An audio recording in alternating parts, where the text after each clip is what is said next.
Hey, what's up, everyone? Welcome back to Three Swords Productions. We are back in the studio, home studio here. We were at Texas this weekend, obviously, had a really good time, but we took the long drive back all the way to Virginia, and we are in studio here, back to recording our videos that we're used to instead of the cool ones we got to do this weekend. But we were super excited with everything that went on this weekend down in Texas. Um, not mostly, but a lot, I was really excited to see everyone playing One Piece and playing really, really well and talking about it and learning a lot. And we had, prior to Texas, a lot of videos recorded and saved, ready to go for this week. But after watching everything this weekend, we kind of established that we just wanted to really play with all the new stuff that we saw. So we scrapped all those videos and decided, hey, let's record with some actual deck lists from people who actually did well in tournaments instead of us trying to make some stuff happen. Yeah, I mean the new tools that I see, Nick playing in the top four there was just excellent to watch. The Doggeras were so gorgeous. Yeah. He often was like put on the play and was able to just Dogger and tap, put in another character, and I was like, oh my god, you have so much steam already. And then watching William pilot his deck list, which looked incredibly streamlined, to a 9-0 finish in Swiss was fantastic. So that's about where we're at tonight. We are going to be playing two of our favorite deck lists tonight. I'm going to be playing Williams' 9-0 Law list, and I believe you are on. Yeah, I'm on Edward Prado's top four Moby Dick Whitebeard list. All right, so we're going to have a ton of videos this week and next, but tonight we just wanted to take a bit of time before we got to really rest after Texas to play some sweet games and get some more content out for you guys. So if you subscribed after Texas, thank you so much for joining us over the weekend. And if we saw you in Texas at Arlington, thank you so much for meeting us. All right, you ready? Let's go. Let's go.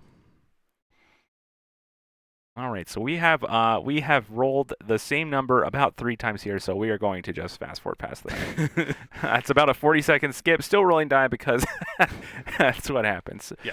All right, so yeah, like I said, I'm on the loss side here, and I believe I lost the dice roll ultimately, so I will be put on the play here as Whitebeard just loves going second. So let's decide mulligans.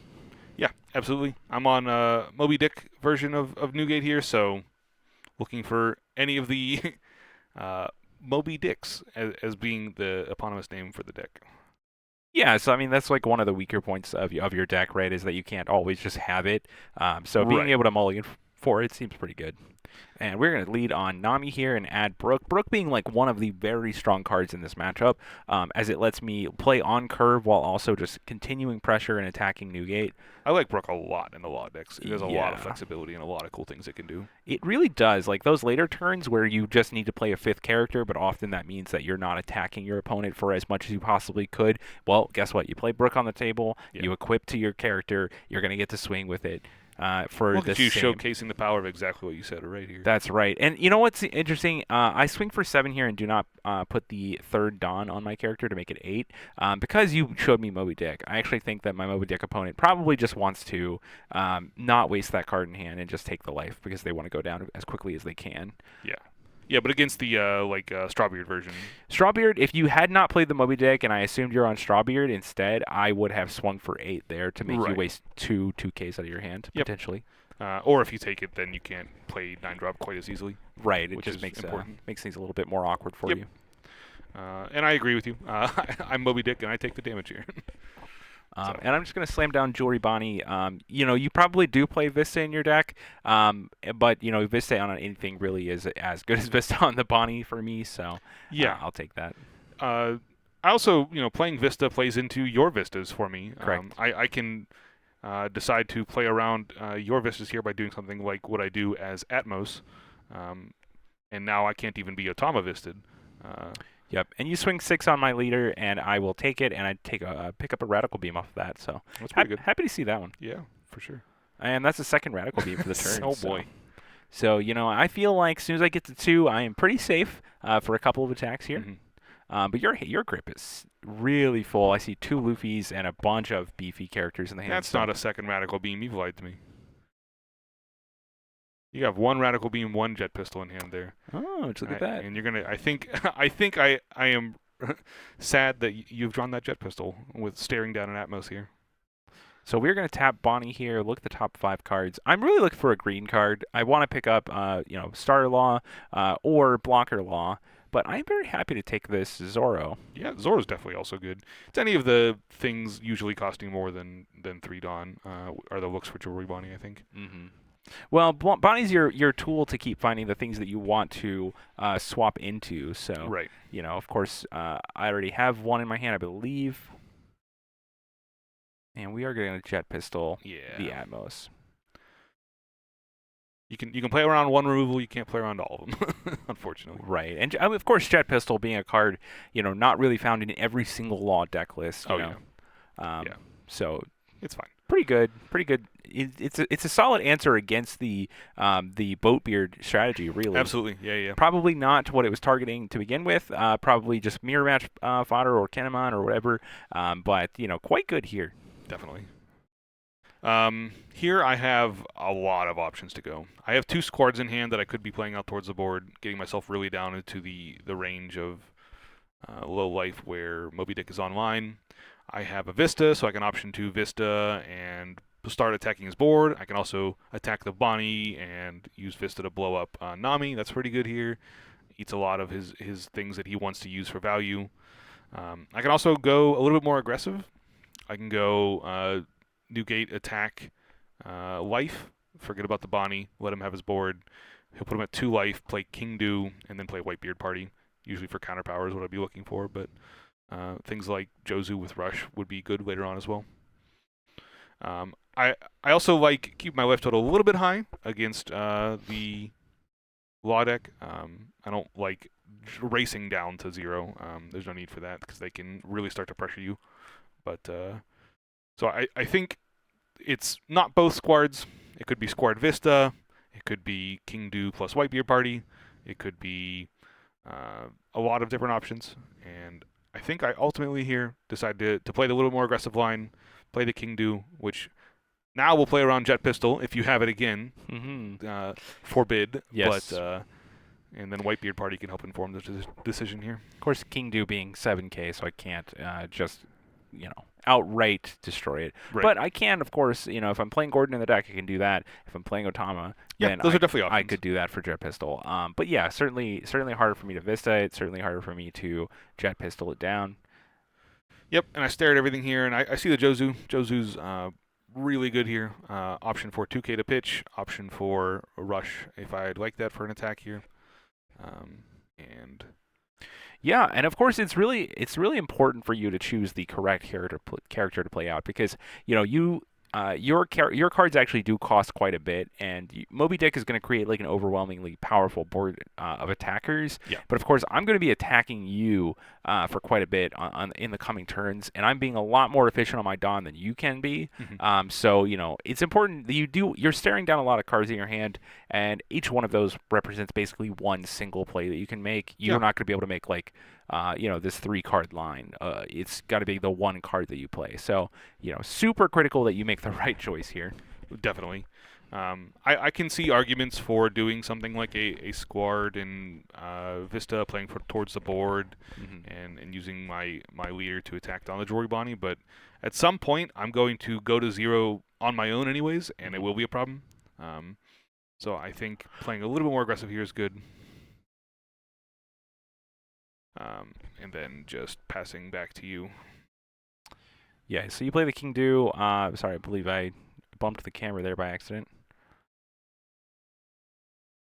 Yeah, but then options back to you. You have a lot of options because I didn't attack the Bonnie, and I assume you'll start off with using the Bonnie to search up for something here.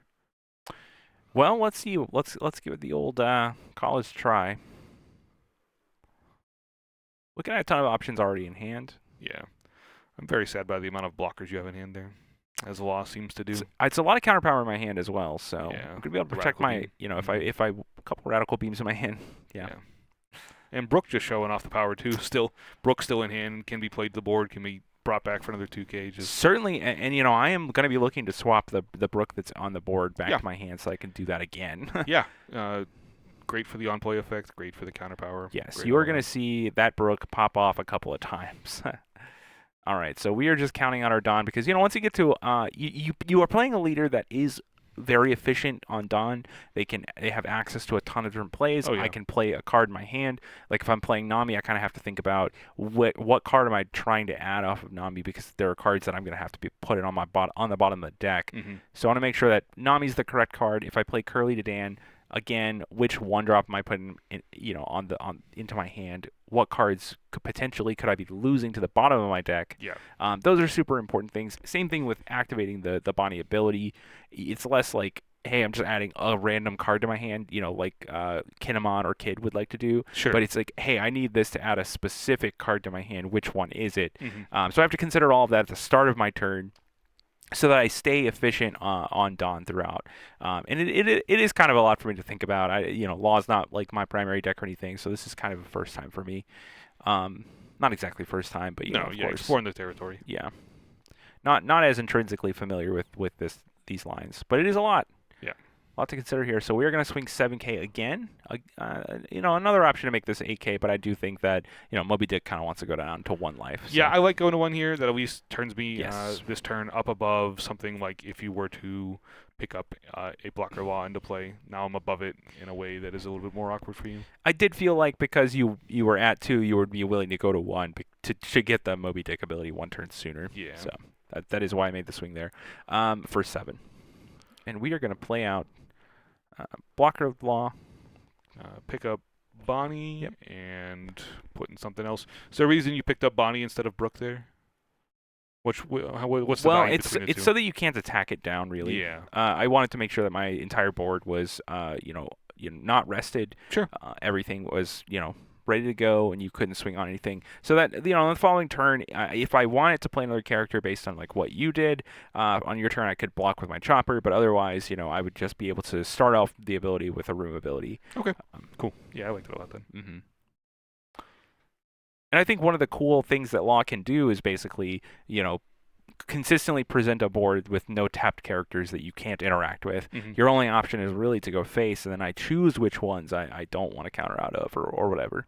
So I think that's been a really fun learning experience for me playing Law. I think I agree with that. Yeah, back to me. I got roughly 1 dozen cards in hand, so we get to decide what we're doing here. Moby Dick is online, so we have high attack characters on the board. And I do have a number of things, but I like Vista plus the Jet Pistol in my hand was the play I opted for here. Attacking first, if he blocks with the Law, then but I don't have to care about it anyways then. But yep, Radical Beam out on that attack. And I can Jet Pistol to blow up the Law. Gets a lot of the attack power off the board. Gets him 2 characters away from being able to do the Law ability. Gets another blocker out of the way for my following turn. All that stuff seems quite good. I'm also set up if he needs to play a lot more blockers to the board since he knows I have Jozu in hand as well that could rush on the following turn. And options with what to do with the last Dawn there. I have events that trigger or that can use that Dawn, or I could decide to play a Chopper. Because he plays Vista in deck and I haven't given him any targets, I opt to not play Chopper and instead hold up an event. Right, and on my side now we're untapping, going up very high on Dawn, and we actually got to keep our Zoro here, which is a Supernova for the starter Law ability. Oh yeah. So we are going to be considering going all the way in. With 1 Dawn open, that represents a single Radical Beam. You did not 9-gate me, of course, so that you are actually still a 6K leader. Mm-hmm. And this is going to represent a lot of the cards out of your hand. Now, one main difference to think about when you're playing against Whitebeard is that they do not have all the 2Ks in their hand or as readily available to them as Strawbeard does. Yeah. They haven't been spending the game playing cards that added 2Ks to their hand. So it can be you can actually tax them a little bit more than you could tax Strawbeard here. So I'm thinking 2 11K swings. He's at 0. It's just going to be quite a lot. So It definitely is a lot. we are going to go here for 11. Yeah, getting it all together, but there's a 5 on the Zoro and 6 Dawn attached for 11K in. Okay. I'm double checking myself, but That is quite a lot. yeah. So we are just going to come across the table, and that will be most of what we do for the turn. Unfortunately, my event in hand is not Radical Beam and instead Guard is point. Guard Yep. Point, which means it does cost me one extra card to get out of this. So I do pitch the Atmos as the last card Yeah. there. If that was Able to, Radical Beam, I wouldn't have to. able to go up to 12 there, though. So, yeah. And Then, now we're just thinking, Yep. we're still on this line. We do have the Got the blocker on Nama. the table if things go south, but if this doesn't get through, that might just be lethal. But Yep. again, this is a lot of cards in hand, and And I have enough to go up to 11, and since it's not Radical Beam, I actually lose the game. yeah. So very tight game. Law won there.